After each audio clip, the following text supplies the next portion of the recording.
Welcome back to How to Change the World, the podcast that equips changemakers with the lessons, tools, and inspiration to drive meaningful impact.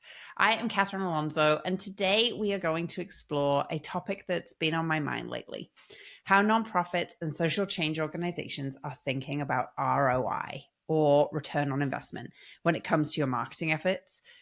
We often hear about ROI in a financial sense, but when it comes to the work we do in the social impact space, the real value of marketing goes beyond just revenue. It's something that I've been seeing a lot lately in my conversations with changemakers and in the work with our clients. And so many marketers and nonprofit leaders are really struggling to convince their boards to view marketing as an investment rather than an expense. And unfortunately, many leaders, many boards, many CEOs still see marketing purely through a financial lens, only looking at short-term direct returns like donations or event sales or new client acquisition. But I believe that we are vastly underestimating what marketing can really do in our sector and what it can really do for our organizations. So today we're going to talk about rethinking marketing ROI for nonprofits and social change organizations, and how we can move beyond the narrow financial definition of ROI and embrace a more holistic approach that reflects the true value of what we are doing. So let's start by reframing what marketing really is for social change organizations. Marketing is not just a tactic to drive revenue. It's not just paid social media ads, a paid spread in your local newspaper, a local TV ad. It's not just these paid investments that drive return. Really, marketing is storytelling. Or put another way, it's a comprehensive strategy designed to build culture, community, and reach. Think about it.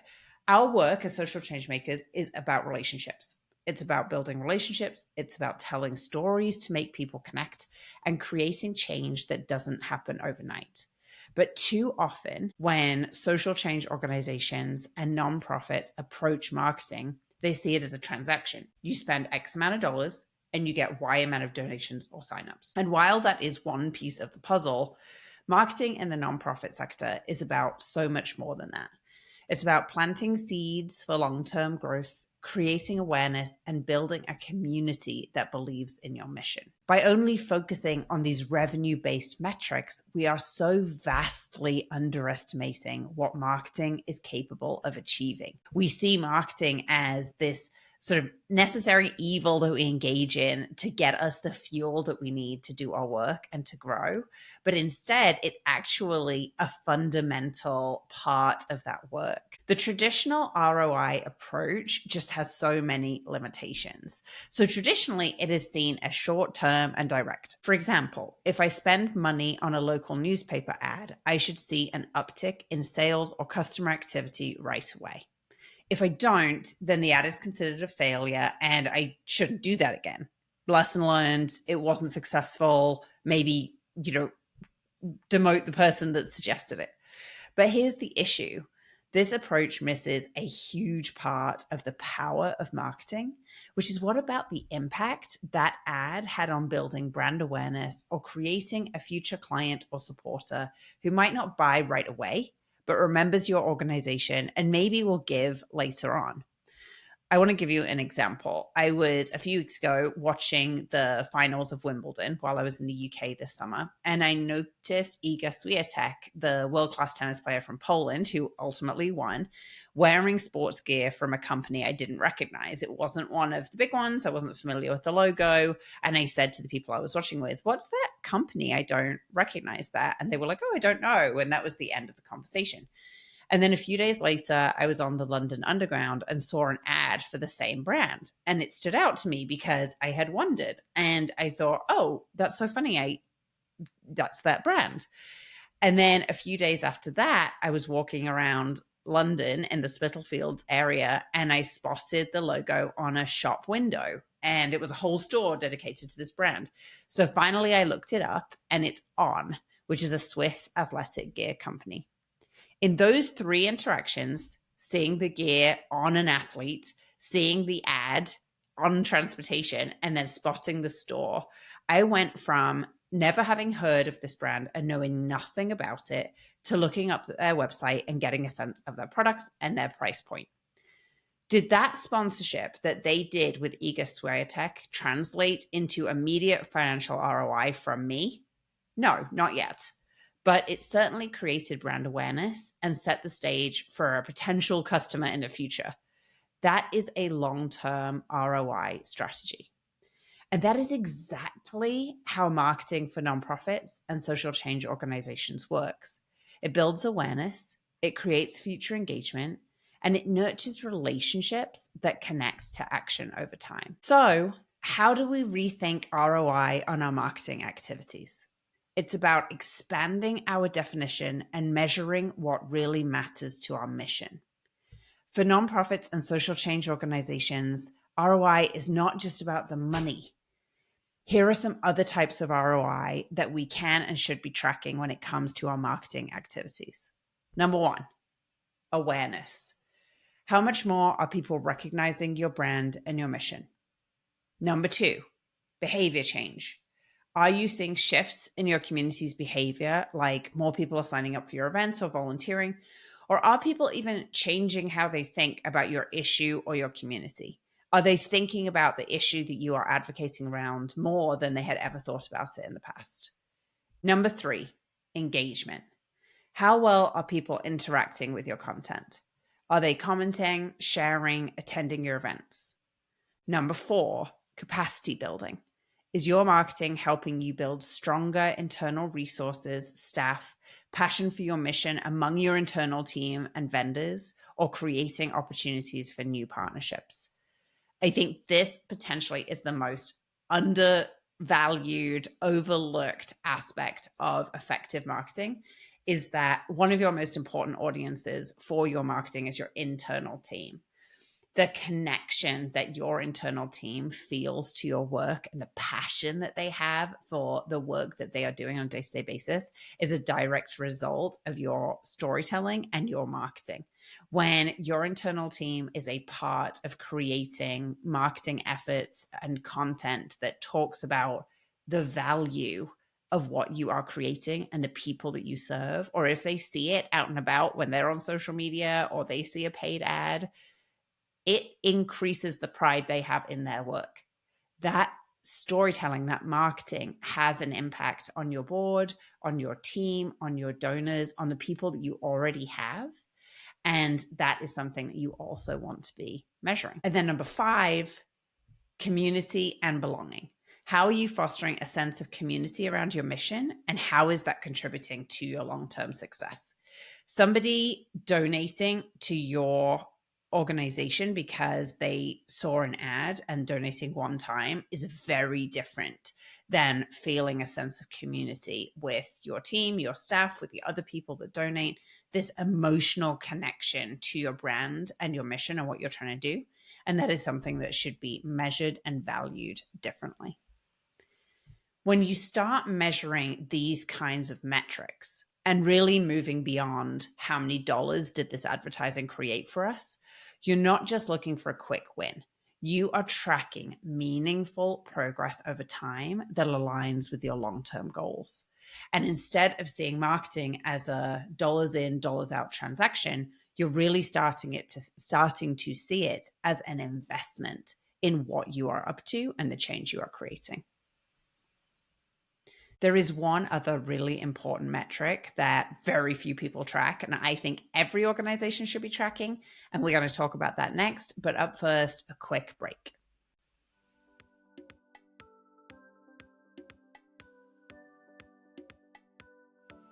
It is such a tough time for nonprofits, agencies, and changemakers. Funding is tight, capacity is stretched, and your work matters more than ever. And you need communication support that can keep up. That's why we are super excited to introduce our new suite of modular, flexible services, built to help you and your storytelling stay visible, resilient, and connected when it matters the most. Whether you need a quick messaging refresh or adaptable on-demand support, Javelina is here to help you move forward with clarity and strength. You can see this list of services and discounted prices at javelina.co/rapid-response-services.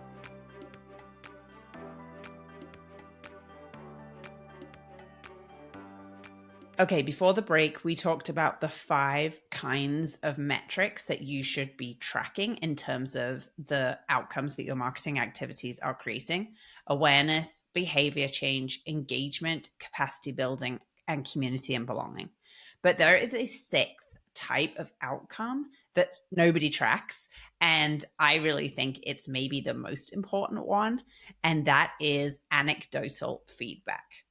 You might be out and about in an event and someone mentions a social media post that they saw. They say to you, "Oh, I loved your organization's post on this thing." Or they say, "I always read your newsletter."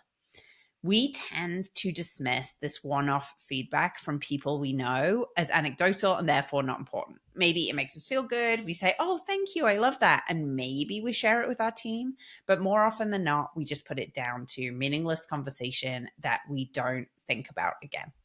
But this feedback really, really matters. If someone reaches out to you and shares that something you or your organization posted or published resonates with them, that is proof that your story is connecting. It is easy to get caught up in hard numbers and financial metrics.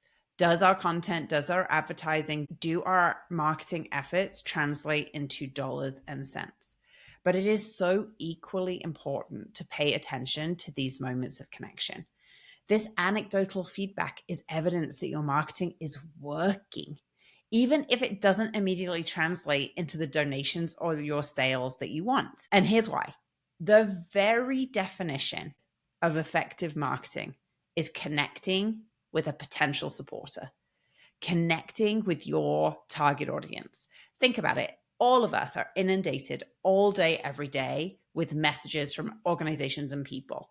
When you are scrolling on your social media feed, you're not just competing with different brands or different nonprofit organizations. You are competing with people's grandma or their best friend or someone that they work with that is posting content. We're inundated with these messages every single day. There's so much of it.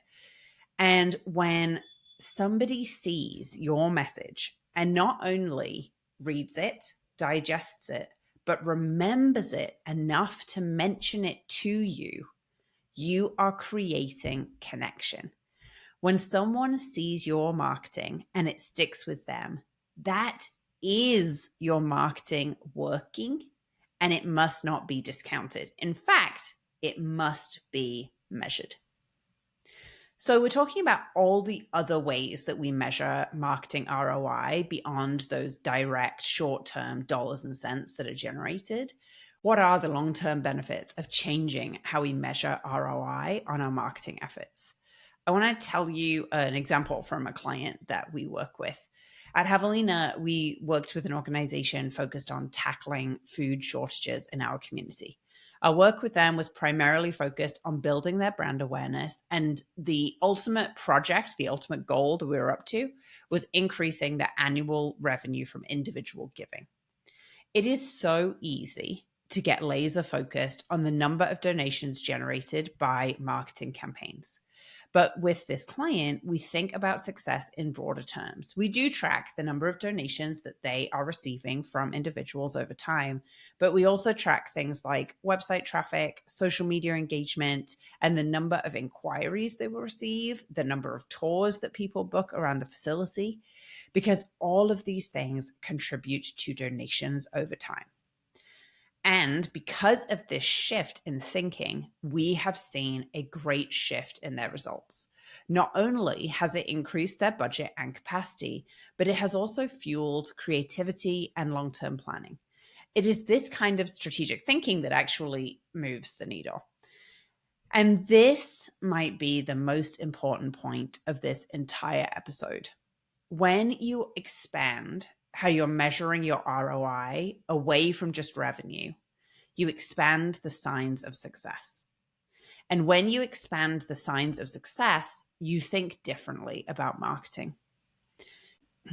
Instead of thinking of it as activity in, money out, You think of it as creative ways to engage and to generate these signs of success that you're looking for. And that means you try new strategies. It means you take risks. You get creative. And it doesn't all work. It isn't all effective. But through trial and error and tracking ROI over time, you find the strategies that do work and you invest there. Paradoxically, when we get less focused on financial ROI of our marketing activities, we invest in marketing activities that actually boost our financial ROI. So, how do you implement a broader ROI framework within your organization? Here are a few steps. First of all, you want to set mission-aligned KPIs or key performance indicators. Focus on the metrics that matter most to your mission. So think about things like tracking volunteer signups, media mentions, social media interactions or engagements. You might want to think about that anecdotal feedback I was talking about earlier. Start tracking when people out in the wild just mention to you that they saw your organization highlighted or they saw your advertising. Track the number of people that mention that they saw you in the news or tell you that they love what you're doing. This is the magic that we are trying to create through marketing. And when we measure it, we increase the value it holds. Number 2, make sure that you're tracking your engagement metrics. So pay attention to how people are engaging with your content, like shares, comments on social media, the number of people that are clicking on your emails, the number of people that are responding to your emails, the number of people that attend your information sessions. You want to make sure that you are tracking that engagement, because engagement is what really leads to long-term relationships and investment in your mission and your work. You want to be looking for long-term patterns. Recognize that marketing impact builds over time. You might not see an immediate return of a new initiative or a new advertising platform or tactic that you try. But over the course of months and even years, your marketing will have shaped the way people perceive your organization and laid the foundation to bring more people on board. I feel like I say this in every single podcast, but make sure you are leveraging storytelling. Use stories to connect with your audience. Whether it's through your website, social media, or email campaigns, make sure that you are capturing great stories that build lasting relationships. To wrap up, remember, marketing for nonprofits is about so much more than revenue. When we broaden our definition of ROI, we start to measure the true impact of our work, not just the immediate financial returns.